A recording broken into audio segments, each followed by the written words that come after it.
Hello friends, स्वागत है आपके अपने यूट्यूब चैनल वर्धता एजुकेशन हब पे। जैसा कि आप सभी जानते ही हैं कि यूपी पुलिस की बहुत बड़ी भर्ती आने वाली है। लगभग 52,000 पदों पे यह भर्ती आने वाली है। उम्मीद करता हूँ आप पूरे जोश से इसकी तैयारी कर रहे होंगे। और कोई भी तैयारी हो, उसमें क्या होता है, आपको प्रैक्टिस करनी बहुत ज़रूरी होती है। आपने मान लो पूरा सिलेबस पढ़ रखा है, लेकिन उसके बाद अगर प्रैक्टिस नहीं करते हैं तो हो सकता है जो स्कोर आप ला सकते थे वो स्कोर ना ला पाएँ। तो प्रैक्टिस जरूर करिए। इस चैनल पे भी लगातार आपकी प्रैक्टिस ही कराई जा रही है। और आप ऑनलाइन मॉक दीजिए, ऑफलाइन जहाँ जहाँ सेट सॉल्व कर सकते हैं करिए। और इस चैनल पर जो वीडियो बनाई जा रही हैं उनको तो आपको देखना ही देखना है, बहुत ही इंपॉर्टेंट है। और वीडियो को शेयर जरूर किया करो, ठीक है। जो आपके फ्रेंड सर्कल हो वहाँ पे अगर कोई तैयारी कर रहा है तो उसमें आप वीडियो को जरूर शेयर करें। तो आप देखते हैं आज की वीडियो में नया सेट हिंदी का किस टाइप से क्वेश्चन बन सकते हैं, देखिए आप जरा। और ऐसा ही लगभग पेपर आपको देखने को मिलेगा। बहुत ज़्यादा टफ नहीं पूछने वाले हैं, ठीक है, लेकिन आना आपको सब कुछ चाहिए, ठीक है। महाराष्ट्र में गणेशोत्सव की फिल इन द ब्लैंक्स व गौरवशाली रिक्त स्थान रही है। दिए गए विकल्पों में से उचित विकल्प चुनिए। तो क्या हो जाएगा?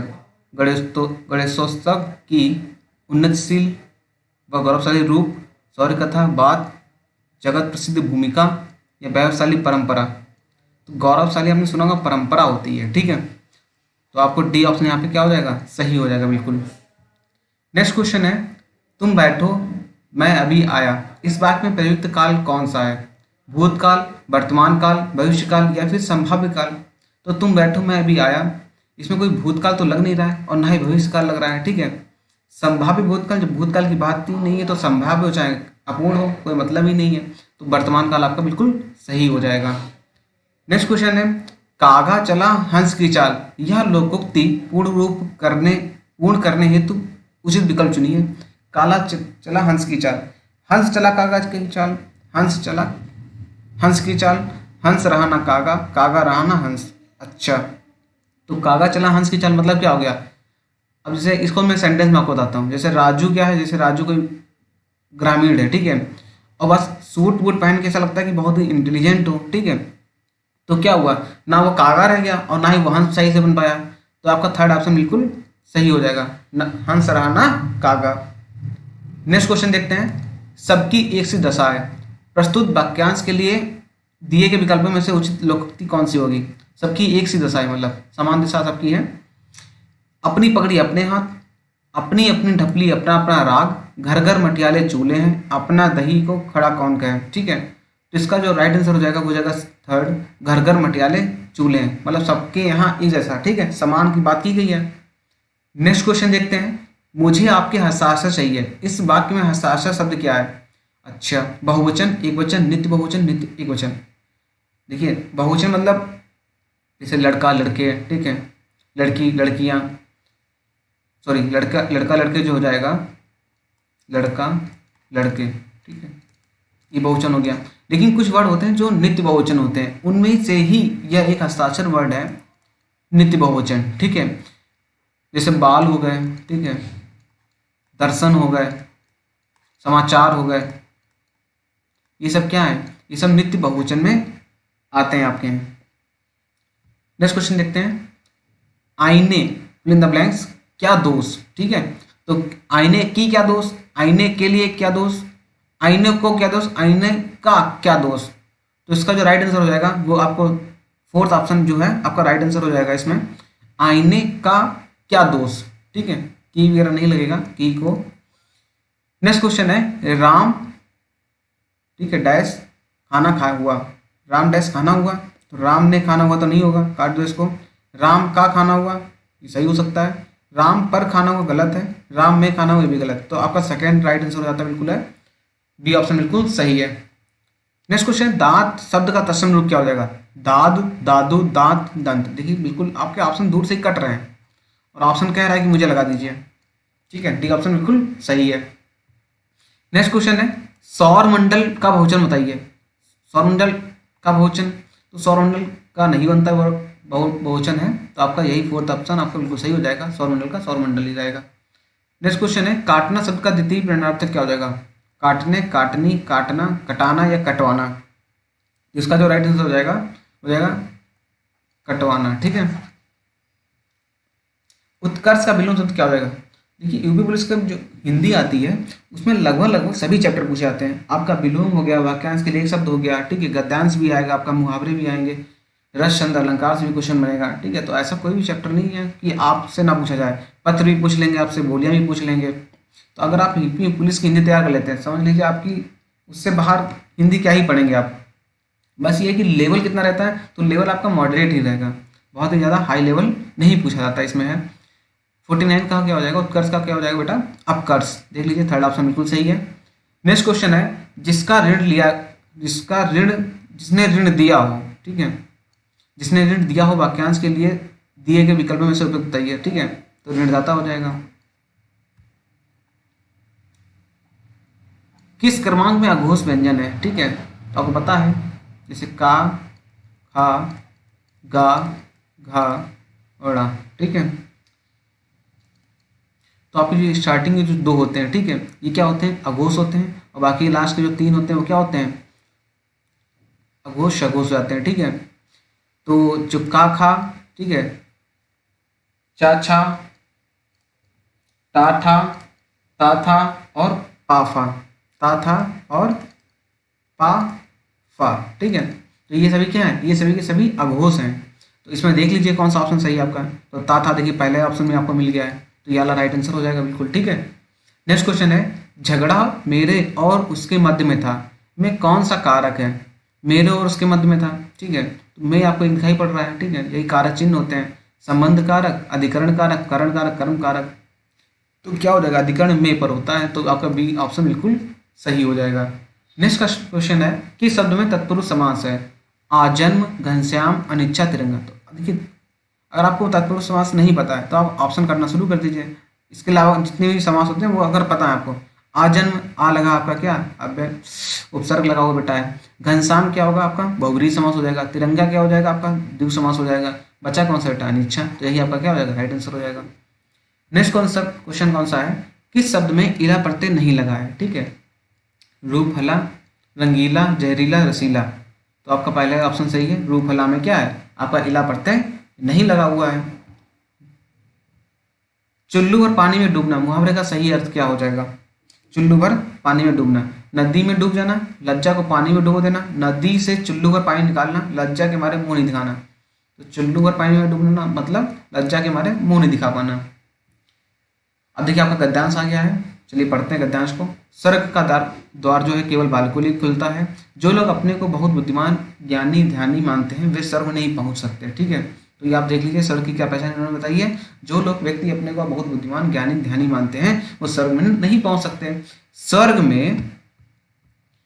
में निष्कपट, छल, प्रपंच से दूर रहने वाला ही पहुंच सकता है। बिल्कुल बात सही है। ठीक है, और बालमन एक ऐसा ही सरल और भोला होता है। बालमन प्रेम का भूखा होता है और बिना किसी भेदभाव के बाद सबको अपना मान लेता है। उसमें तेरे मेरे अपने पराये का भेदभाव नहीं होता। स्वर्ग के अधिकारी ऐसे ही लोग होते हैं। बालक बनना कोई छोटी मोटी साधना या तप नहीं है। सबसे पहले अहंकार को छोड़ना पड़ता है, समान भाव से ललक कर सबको गले लगाना, सबको अपना मानकर अपनाना बाल मन की सहज प्रकृति है। तो ये तो बात सही बिल्कुल है। जो बाल मन होता है, ठीक है, इन सभी चीज़ों में, छोटी मोटी चीज़ों में नहीं उलझता है, अहंकार नहीं होगा। ठीक है, सबके लिए समान भाव होगा, सबके गले लगना, ठीक है, अपना मानना सबको। तो ये सब बाल मन की प्रकृति है।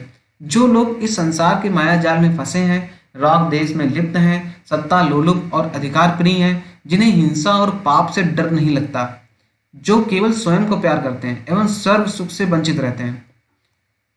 बालक अपने लालन पालन और रक्षा का भार अपने पिता पर डालकर, ठीक है, तो ये तो होता ही है, लालन पालन का भार किस पर डाल दिया? पिताजी पर डाल दिया। रक्षा का भार किस पर डाल दिया? पिताजी पर डालकर निर्भीक और निश्चिंत रहता है। इसलिए जो स्वर्ग में रहने वाले पिता पर विश्वास करता है वही स्वर्ग में रह सकता है। वह पिता अपने पुत्र को प्यार करता है। जो बात वह ज्ञानियों और समझदारों से भी छिपाकर रखता उसे अपने बालक अपने पुत्र पर प्रकट कर देता है। इसीलिए स्वर्ग में पहुंचने के लिए उस पिता का बालक उसका पुत्र बनना आवश्यक है। बिना बालक बने स्वर्ग में कोई प्रवेश नहीं पा सकता। तो देख लीजिए इसके क्वेश्चन कौन कौन से हैं। कौन लोग स्वर्ग नहीं पहुंच सकते हैं? माया में लिप्त, स्वार्थी, निर्भीक, उपयुक्त सभी। तो इस आप देखिए, अगर आप डायरेक्ट भी आंसर लगाना चाहें और इसको ना पढ़े होते तब भी आप लगा सकते थे। माया में लिप्त कोई व्यक्ति पहुंच सकता है, स्वर्ग में नहीं पहुंच सकता। स्वार्थी वो भी नहीं पहुंचेगा, निर्भीक वो भी नहीं पहुंचेगा। तो सभी आपके क्या हो जाएंगे, सही आंसर हो जाएंगे। नेक्स्ट क्वेश्चन है, बाल मन किस चीज का भूखा होता है? दूध का, स्वादिष्ट भोजन का, प्रेम का, या फिर लालन पोषण का? तो क्या हो जाएगा इसका राइट आंसर? बाल मन जो होता है वो प्रेम का भूखा होता है। ठीक है। नेक्स्ट क्वेश्चन है, बाल मन में क्या नहीं होता है? अपने पराये का भेद, त्याग में साधना, एक और दो दोनों, एक केवल एक। बाल मन में क्या नहीं होता है? देखते हैं ऊपर अभी। अपने पराये का भेद नहीं रहता है। ठीक है, अपने पराये का भेद नहीं रहता है। बालक बनना बहुत आसान है, बहुत बड़ी चुनौती है, कठिन साधना है, या बहुत दुर्लभ है। ठीक है, तो ऊपर आपकी एक लाइन लिखी हुई थी, बालक बनना कोई छोटी मोटी साधना है तब नहीं है। ठीक है, यहाँ पे पूछा गया बालक बनना कठिन साधना है। सही बात है, कठिन साधना है, छोटी मोटी साधना नहीं, कठिन साधना है। ठीक है, तो आपका सही ऑप्शन बिल्कुल सही हो जाएगा। नेक्स्ट क्वेश्चन देखते हैं, विद्वानों और बुद्धिमानों के लिए स्वर्ग का द्वार क्यों नहीं खुलता? वे निष्कपट होते हैं, प्राय वे मोह माया में जकड़े होते हैं, वे स्वर्ग जाना नहीं चाहते, वे राग देश से मुक्त होते हैं। तो क्या होता है, वो अक्सर मोह माया में जकड़े होते हैं। जो बुद्धिमान और ये सब होते हैं, ये सब क्या होते हैं, मोह माया में जकड़ जाते हैं। इनमें से कौन सा शब्द अंग्रेजी से अपनाया गया है जिसका अर्थ भिन्न होता है? ठीक है, ईश्वर, जगन्नाथ, भगवान या प्रभु। तो अंग्रेजी से अपनाया जाने वाला शब्द कौन सा हो जाएगा? भगवान। नेक्स्ट क्वेश्चन है, प्रेम अनदेखी राहों की तरह ही आकर्षक होता है बाकी का काल पहचानिए। अपूर्ण वर्तमान, सामान्य भूतकाल, पूर्ण भूतमान काल, सामान्य वर्तमान काल। ठीक है, तो वर्तमान काल तो है, लेकिन कौन सा है? तो नॉर्मली सामान्य वर्तमान काल आपका ये हो जाएगा। नेक्स्ट क्वेश्चन है, काजल की रेख सी कतार, खजूर की, इस पंक्ति में अर्थालंकार कौन सा भेद है? ठीक है, तो आपने ये देख लिया होगा, सी, सात सी से जब भी आए तो आपको क्या लगाना है? उपमा अलंकार टिक कर देना है। ये ट्रिक होती है अलंकार पहचानने की, और डायरेक्ट देखिए ट्रिक से क्वेश्चन बना है। ठीक है, कोई भी टफ नहीं पूछेंगे आपसे।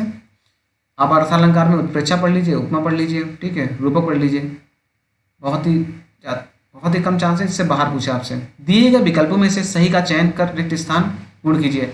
परभ्रत का पर्यायवाची क्या हो जाएगा? रंग हो जाएगा, कोयला हो जाएगा, सांप हो जाएगा, या फिर बगुला हो जाएगा? तो बेटा जी क्या हो जाएगा? परभ्रत का बगुला का पर्यायवाची है।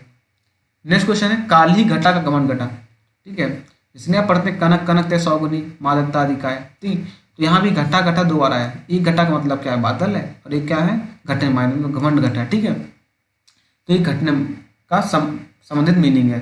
तो इसमें कौन सा हो जाएगा? यमक, माननी, अनुप्रास या रूपक। तो यमक अलंकार बिल्कुल सही हो जाएगा इसमें। ठीक है, इसे आपने पिछली वीडियो में देखा था, 3 बेर खाती है, 3 बेर खाती है। ठीक है, तो वैसे ही सेम है, काली घटा का घमंड घटा। दिए गए विकल्पों में शुद्ध वाक्य छाटिए।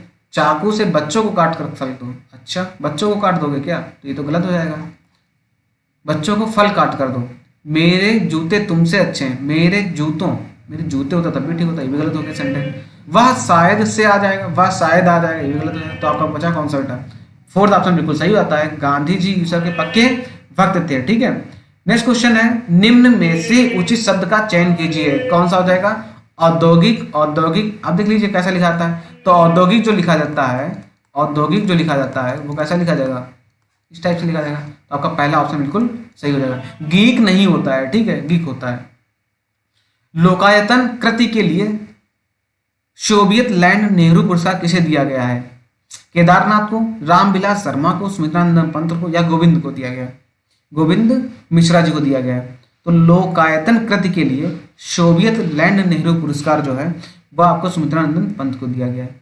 और इनकी कुछ फेमस रचनाएं हैं, जैसे इन्होंने लिखी वीणा, और वीणा के साथ साथ इन्होंने वाणी भी लिखी हुई है। ठीक है, पल्लव, युगांत। ठीक है, ये सब इनकी फेमस रचनाएं हैं, ध्यान रखिएगा। चिदम्बरा हो जाएगी। नेक्स्ट क्वेश्चन देखते हैं, किस शब्द में गण का प्रयोग कर बहुवचन नहीं बना सकता? अच्छा ऐसा कोई वर्ड है जिसमें गण लगाएंगे आप बहुवचन नहीं बना सकते? भक्त गण होता है, नेता गण होता है, ठीक है, शिक्षक गण बिल्कुल सही, इसका जो बहुवचन बनाना होता है, लेकिन देवी गण नहीं होता। तो आपका जो राइट आंसर हो जाएगा वो फोर्थ ऑप्शन बिल्कुल सही हो जाएगा। प्रेम में भगवान रचना के लिए जेनन को किस पुरस्कार से सम्मानित किया गया? सरस्वती सम्मान से, भारत सरकार शिक्षा मंत्रालय पुरस्कार, देव पुरस्कार, या फिर व्यास पुरस्कार? तो ध्यान रखना, आपको भारत सरकार शिक्षा मंत्रालय पुरस्कार दिया गया है प्रेम में भगवान रचना के लिए जिनेंद्र कुमार को। नेक्स्ट क्वेश्चन है, भरत के रस सूत्र में निम्नलिखित में से किसका उल्लेख नहीं है? विभाव, अनुभाव, संचारी भाव, स्थायी भाव। ठीक है, तो आपने ये पढ़ा होगा कि स्थायी भाव का कोई भी उल्लेख नहीं किया गया है। विभाव, अनुभव, संचारी भाव तीन का ही सिर्फ उल्लेख किया गया है भरत के रस सूत्र में। नेक्स्ट क्वेश्चन है, जहां उपमेय का निषेध करके उपमान का आरोप किया जाता है वहां पे कौन सी अलंकार हो जाती है? ठीक है, रूपक अलंकार, उत्प्रेक्षा, अपौननिक या उपमा। तो आपका जो राइट आंसर हो जाएगा वो हो जाएगा बेटा अपनुति अलंकार। ठीक है, नेक्स्ट क्वेश्चन है, जिस छंद के पहले तथा तीसरे चरण में 13-13 और दूसरे तथा चौथे चरण में 11-11 मात्राएं होती है वह छंद कहलाता है कौन सा? रोला, चौपाई, कुंडलियां या फिर दोहा। तो आपको पता ही है दोहा में ऐसा होता है, पहले और तीसरे चरण में 13-13, उसके बाद क्या होती है? 11-11 होती है मात्राएं हैं। ठीक है, तो ध्यान रखना है। और इसी का विपरीत क्या होता है? सोरठा हो जाता है। चौपाई में 16-16 मात्राएं होती हैं। ठीक है, तो दोहा टिक कर लीजिए इसका। नेक्स्ट क्वेश्चन है, निम्नलिखित में से कौन सा एक उपन्यास जैनेन्द्र द्वारा रचित है? पुनर्नवा, परख, सेवा सदन, एकता, नैमिषारण्य। ठीक है, तो ध्यान रखना है परख जो है जैनेन्द्र रचित है। नेक्स्ट क्वेश्चन है, अपने अपने राम की रचना किसने की है? भगवान सिंह ने की है, महेश दर्पण ने की, भगवती चरण वर्मा ने की, इलायची उतारो में इलाचंद जोशी ने की है। ठीक है, तो ध्यान रखना आपको है इलाचंद जोशी ने अपने अपने राम की रचना कर रखी है। ठीक है, तो देखिए आपका रचनाओं से भी 1 से 2 क्वेश्चन पूछे गए इसमें। ठीक है, अलंकार भी पूछा गया, आपसे छंद भी पूछा गया है। ठीक है, आपका विलोम हो गया, पर्यायवाची हो गया। ठीक है, बहुवचन से संबंधित क्वेश्चन, तो हर टाइप से क्वेश्चन आपको लगभग देखने को मिलेंगे। ठीक है, गद्यांश आसान ही आता है, बहुत ज़्यादा टफ नहीं आएगा। तो देख लीजिए कौन सा आपको नया क्वेश्चन लगता है वो नोट कर लीजिए। ठीक है, और वीडियो को शेयर करना ना भूलें। आज के लिए इतना ही, धन्यवाद।